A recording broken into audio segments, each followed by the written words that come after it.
شوت كوليبالي على الخصوص، كرة في الجهة اليمنى، مدثر كاريكا في وسط الميدان، كرة في العمق جميلة،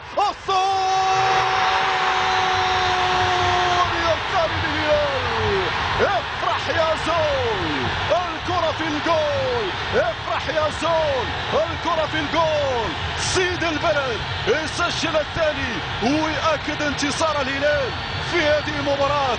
كرة في العمق مثالية جميلة والمتابعة من مهاجم الهلال الثاني، وفرحة ما بعد فرحة للأنصار هنا في ملعب الهلال.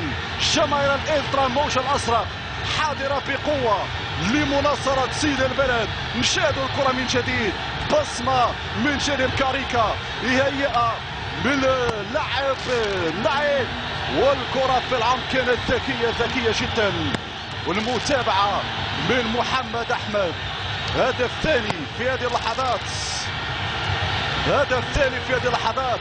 الطريقة والكيفية التي تم بها تهيئة هذه الكرة والمتابعة بشكل جميل الثاني لمصلحة الهلال.